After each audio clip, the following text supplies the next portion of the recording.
পাঁচগ্রামের রাধারানী কলোনির একটি বেহাল রাস্তার চিত্র আবারও সামনে এসেছে। বারবার প্রতিশ্রুতি দেওয়া হলেও আজ পর্যন্ত কোনো জনপ্রতিনিধি এই গুরুত্বপূর্ণ রাস্তার নির্মাণ কাজ সম্পন্ন করেননি। সামান্য বৃষ্টি হলে এই রাস্তা জল কাদায় ভরে যায় এবং প্রায় চলাচলের অযোগ্য হয়ে পড়ে। ফলে এই রাস্তার উপর নির্ভরশীল প্রায় 20 থেকে 25টি পরিবার প্রতিনিয়ত চরম দুর্ভোগের শিকার হচ্ছেন। আজকের ঘটনা যেন এই সমস্যার ভয়াবহতা আবার স্পষ্ট করে তুলেছে।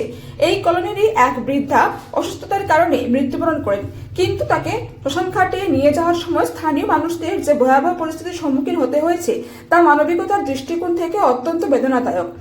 দুর্বিষহ পরিস্থিতির সম্মুখীন হতে হয়েছে তা সত্যিই হৃদয় বিদারক। কাদা ও জলে ভরা রাস্তায় মৃতদেহ বহন করা যেন এক অসহনীয় কষ্টে পরিণত হয়। ভারত স্বাধীনতার 75 বছর পেরিয়ে গেলেও পাঁচগ্রামের রাধারানী কলোনির দিঘিরপাড়ের এলাকা এই রাস্তার এখনো উন্নয়নের কোনো ছোঁয়া লাগেনি। কেন এই মৌলিক অবকাঠামো এতদিনও তৈরি হলো না, এই প্রশ্ন এখন স্থানীয়দের মুখে মুখে। এলাকার গ্রুপ মেম্বার অনুব্রতন দাস পরপর 2 বার নির্বাচিত হয়েছেন, কিন্তু তার দায়িত্বকালে এত গুরুত্বপূর্ণ একটি রাস্তার উন্নয়ন না হওয়ায় সাধারণ মানুষের মধ্যে ক্ষোভ বাড়ছে। তার ভূমিকা নিয়েও নানা প্রশ্ন উঠতে শুরু করেছে। এখন দেখার বিষয় আগামী দিনে স্থানীয় প্রতিনিধিরা এই সমস্যার সমাধানে কোনো কার্যকর পদক্ষেপ নেন কি না। জিপি সভাপতি হিরালাল দাস সহ সংশ্লিষ্ট কর্তৃপক্ষ কি সিদ্ধান্ত নেন তার দিকেই তাকিয়ে রয়েছেন রাধারানী কলোনির বাসিন্দারা। পাঁচগ্রাম থেকে সুরজিৎ দাসের প্রতিবেদন, টুডে পাঁচগ্রাম।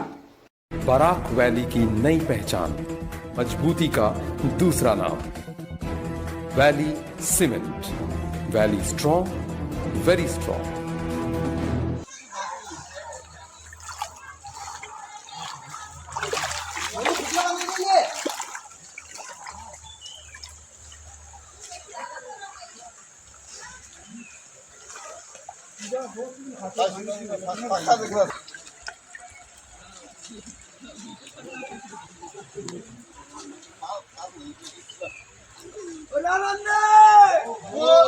Hariana